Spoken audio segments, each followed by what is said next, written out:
Alrighty, welcome everyone. I'm Teeaboo, and we are here this morning for Goblin Slayer, episode 4. Just aired, and it's titled The Strong.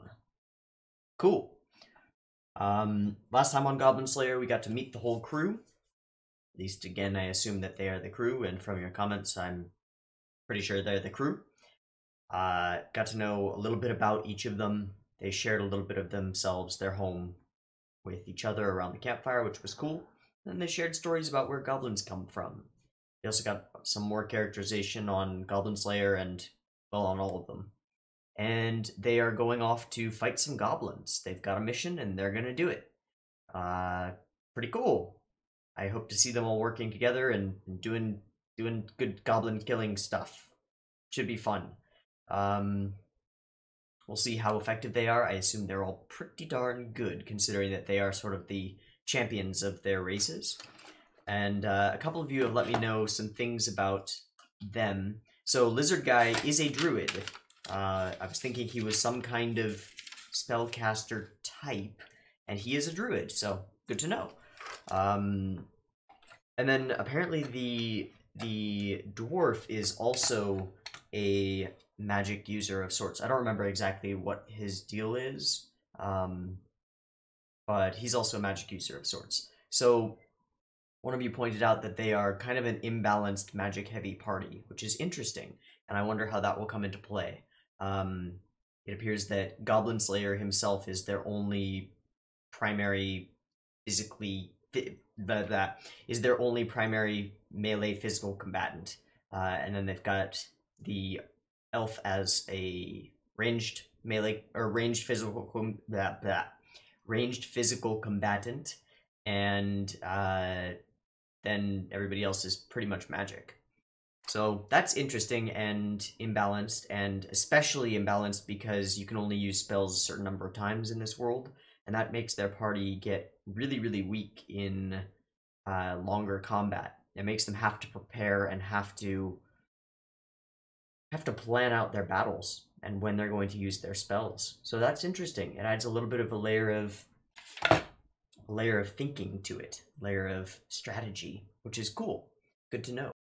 So I don't have too much to talk about.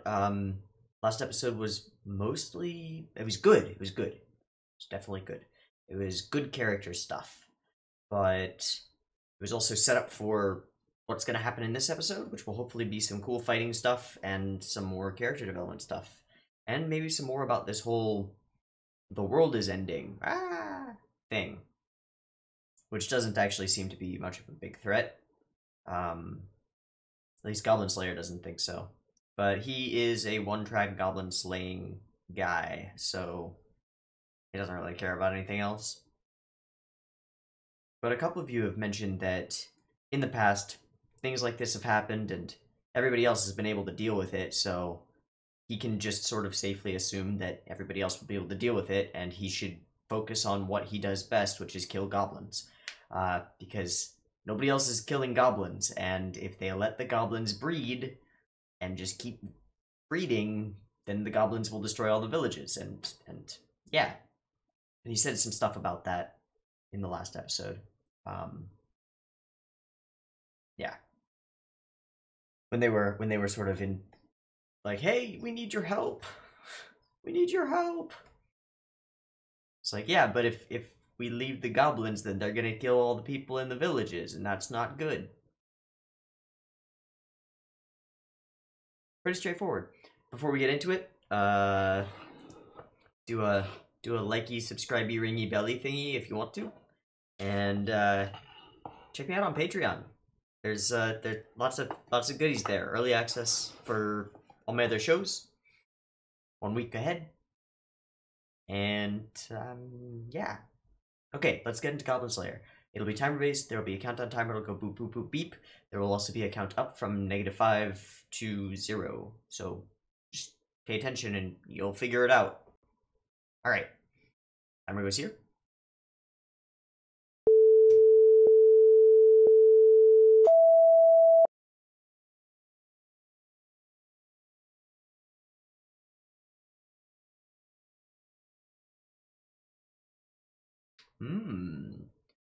So we get a little bit more.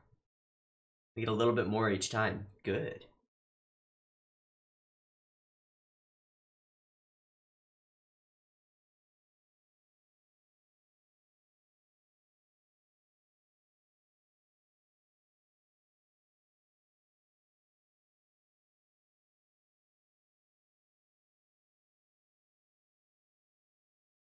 Hmm. One of you told me about that line, and they translated it very poorly. Double tapping and covering. You gotta cover yourselves in blood.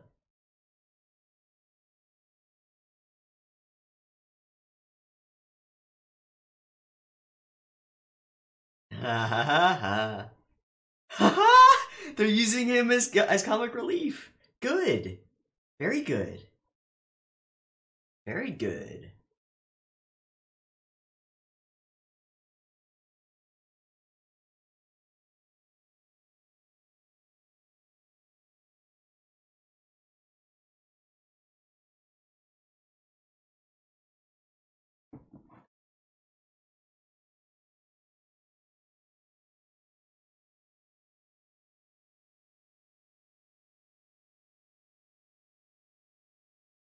I'm gonna look this up this time.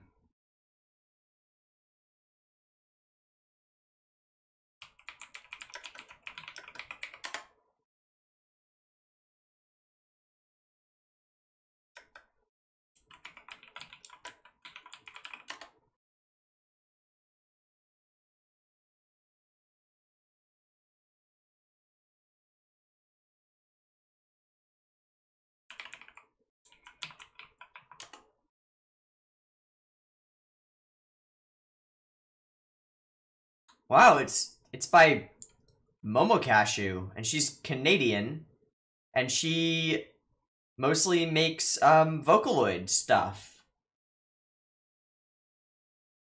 She's the main vocalist, main lyricist, and sub-composer of the group Millie, who is credited with this song. That's interesting.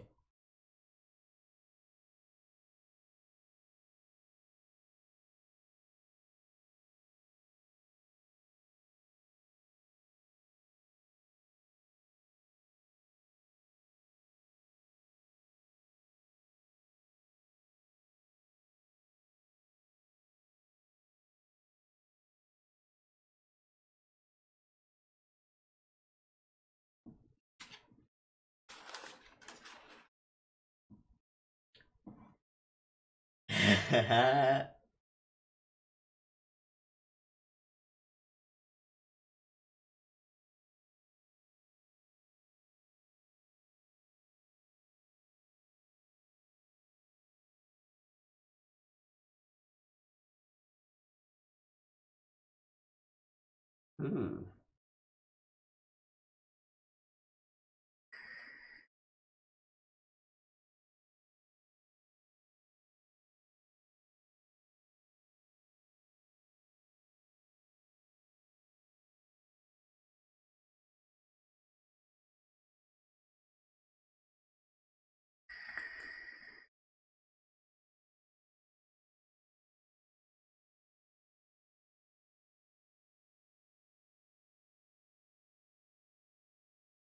Yeah. So what's helping them?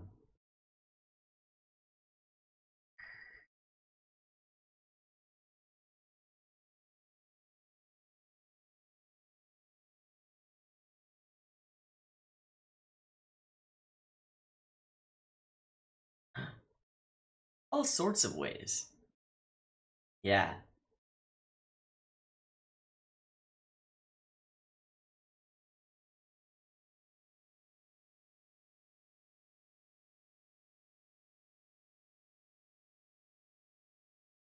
Oh, the stone.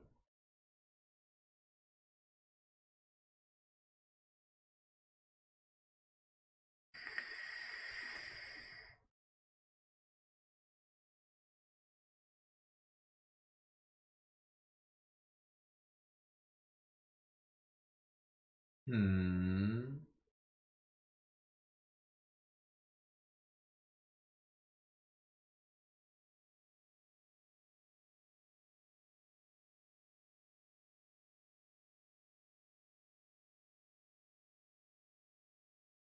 Corpse party? Ah.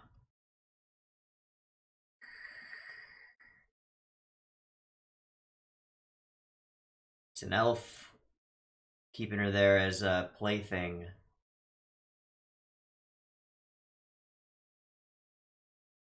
She's immortal, so...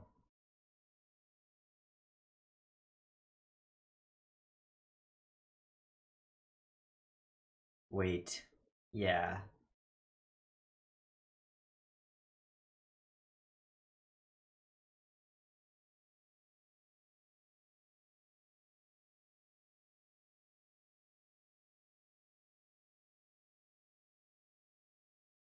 Oh. Not kill me. Okay, okay, okay.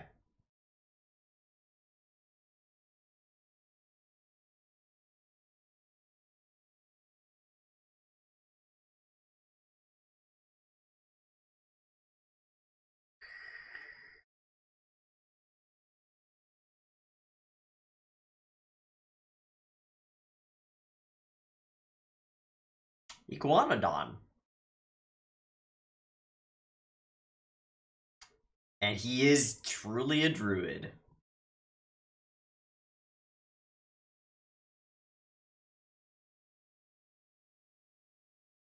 Oh, about... Okay, okay, okay. Cool.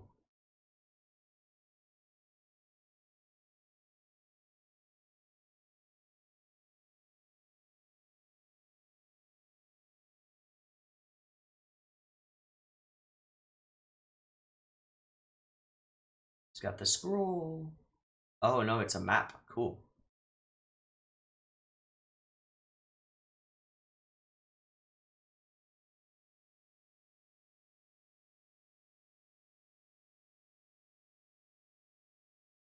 Better to have confirmation.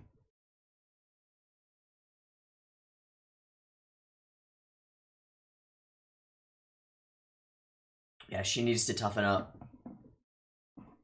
She knows it.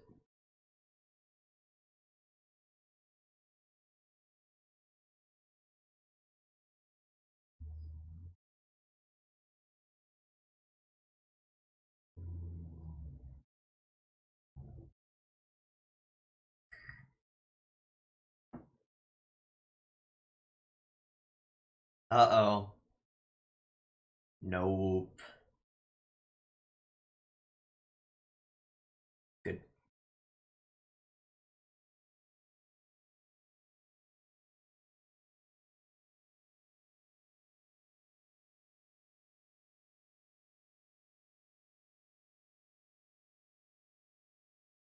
What other spells do you have?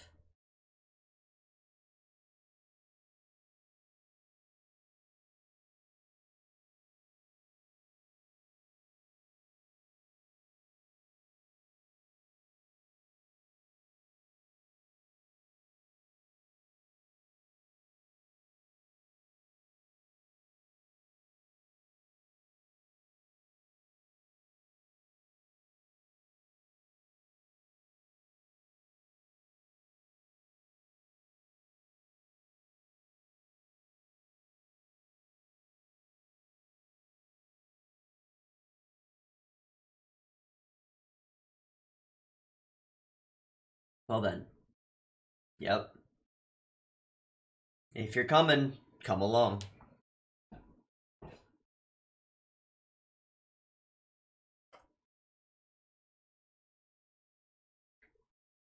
Sweet. So we get a bond between the dwarf and the elf. A little bit.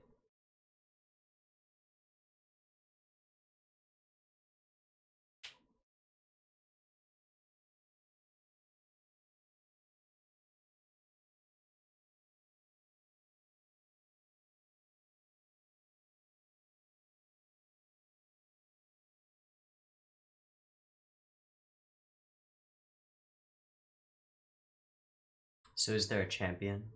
A goblin king of some sort?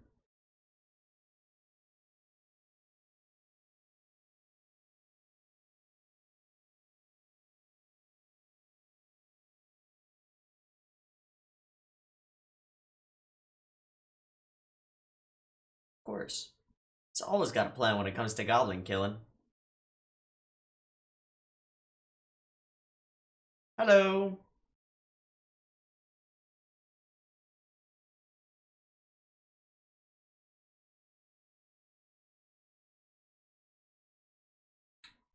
Yes, booze-based magic.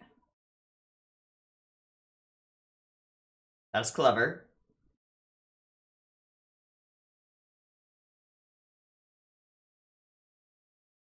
Get a light.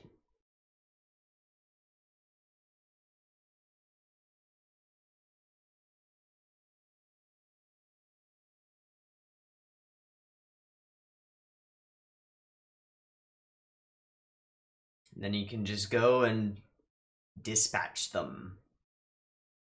Good. Very good.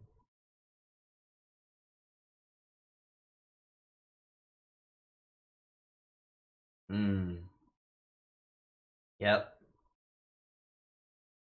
The rage. He's just dispassionate. Just getting it done. Lizard's got a cool knife.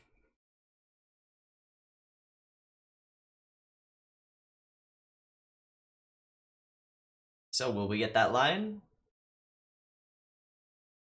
Yep. Sees him taking goblin weapons.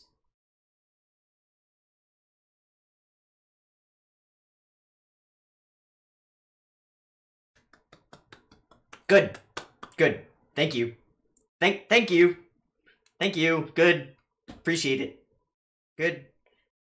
Yes, for a long time.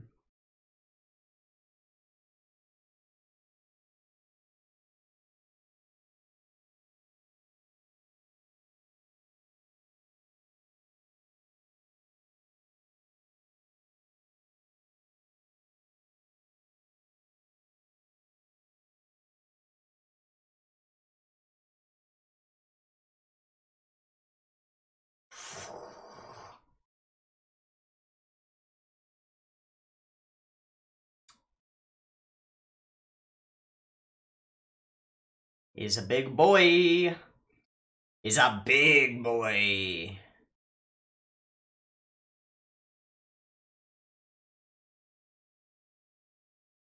He's got a big ol' executioner's greatsword.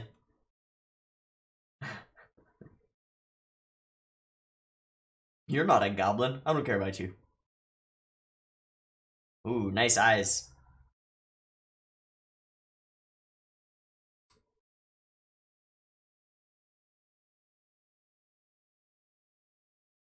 I don't give a fuck about you. You're not a goblin. Really is an executioner's greatsword. Ooh.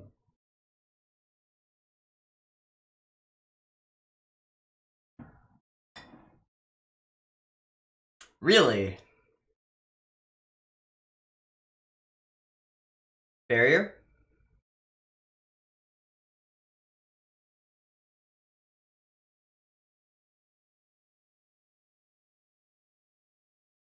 Nice.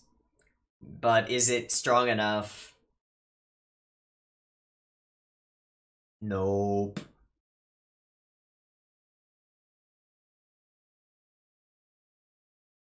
Uses her second one.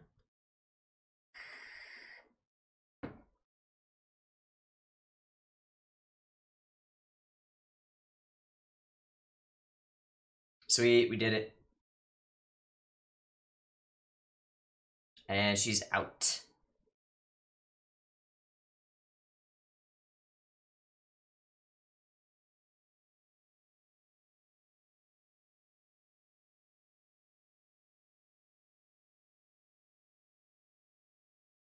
So they can reinforce their ranks with Dragon Tooth Warriors. That's good.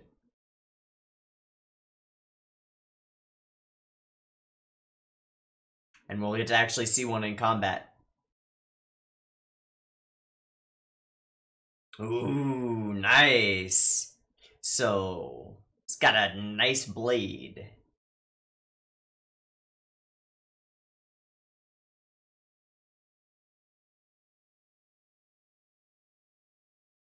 Ha ha ha. Yup. Gnomes. Interesting. I think there's more to it.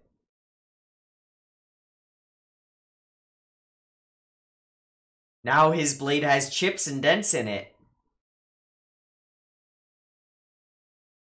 Did you just get schmacked? Wow. Yep. Anime physics. Okay.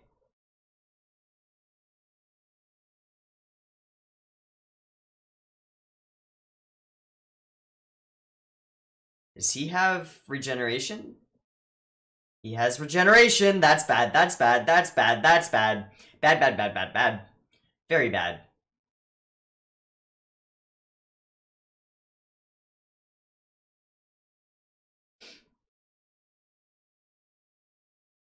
Can she heal?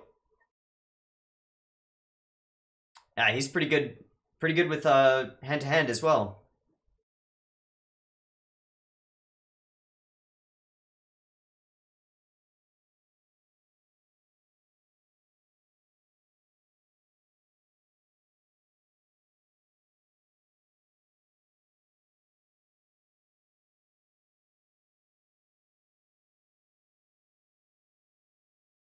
Ooh.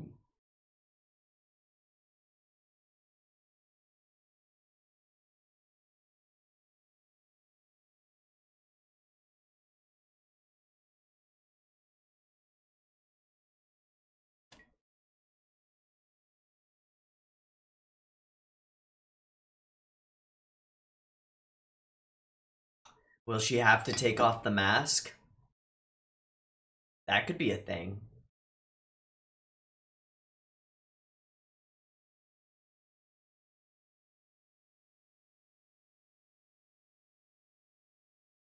Give me some scrolls. Hell yeah.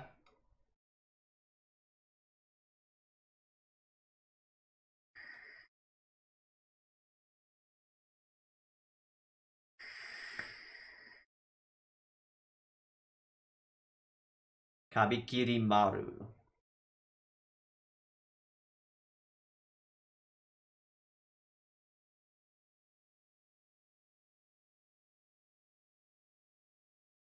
Scroll time. Yeah, you can't.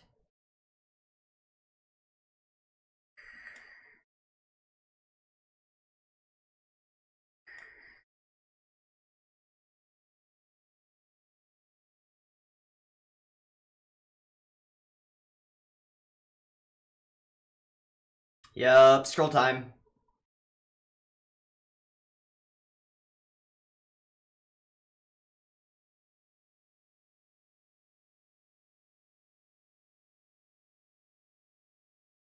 Oh. Oh.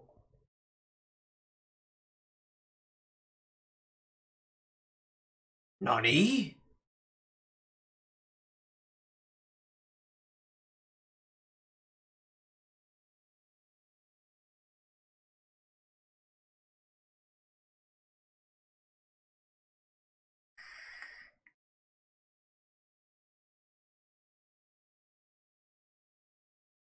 Oh, that is clever.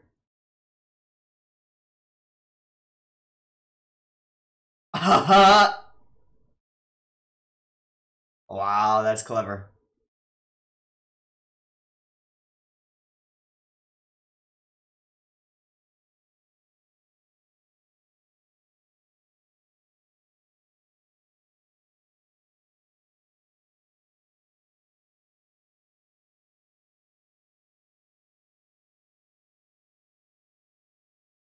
Clever use of a scroll.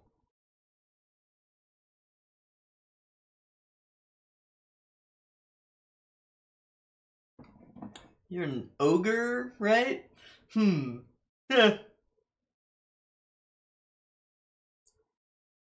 Yes, I am Goblin Slayer. Oh, get wrecked, ogre boy. Nice, good, great. Smexcellent. Oh, we got more elves. Hi. Fuck off, Orlando.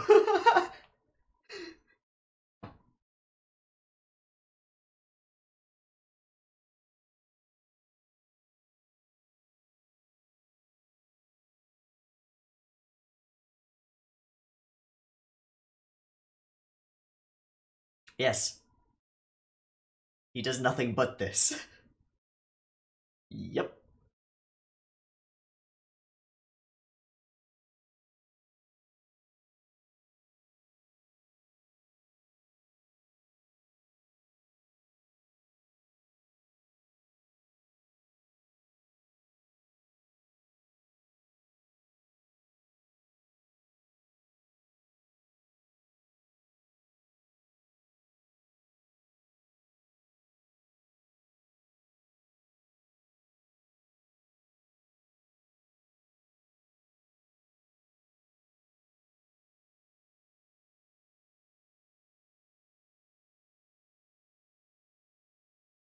No.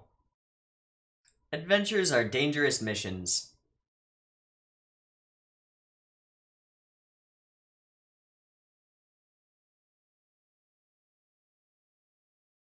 Hmm.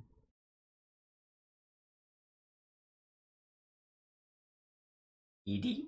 Cool.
Hmm.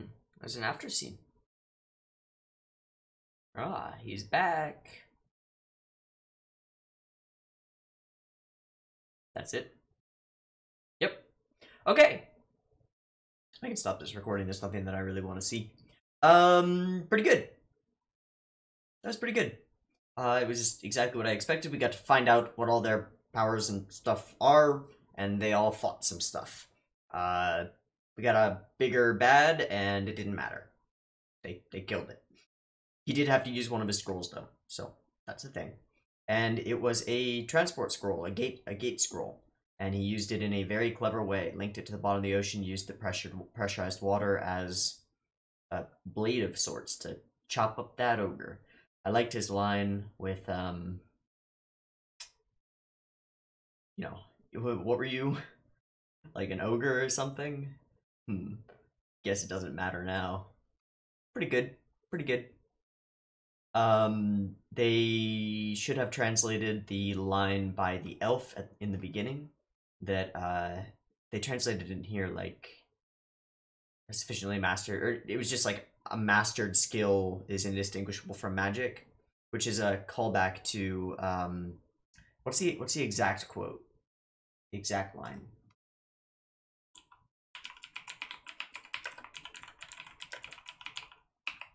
And where's it from? Yeah, it's from Arthur C. Clarke.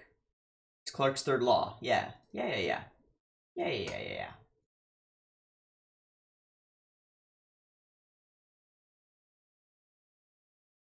Any sufficiently advanced technology is indistinguishable from magic.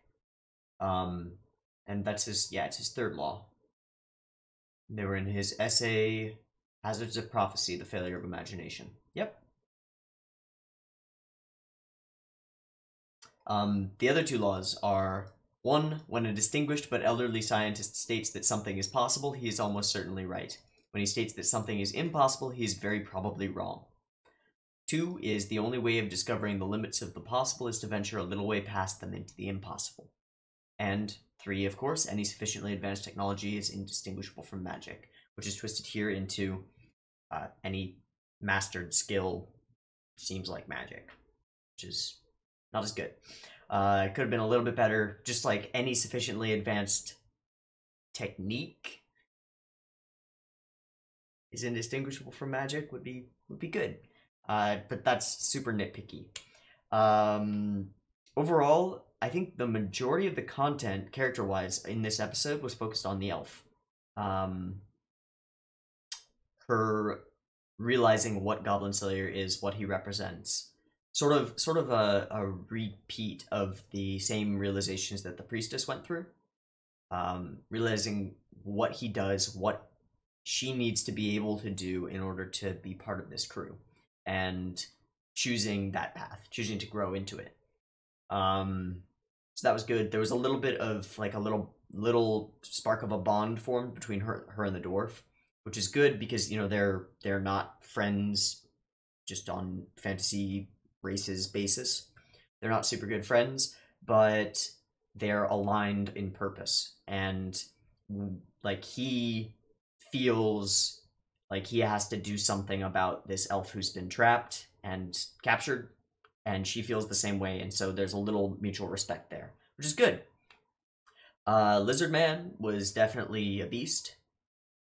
It's definitely a beast. His druid powers are pretty cool. I wonder how many of those little totems he's actually got.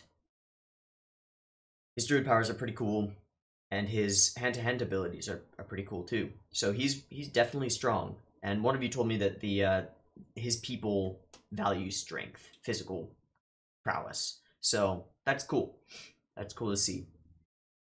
A lot of abilities used in interesting ways. I liked that the protection, the barrier spell that she used was insufficient, and she had to use a second one. And that using a second one was sufficient for that particular instance. That was good. I liked that. I also liked that, so it's sort of a classic anime thing. It happens in Berserk all the time.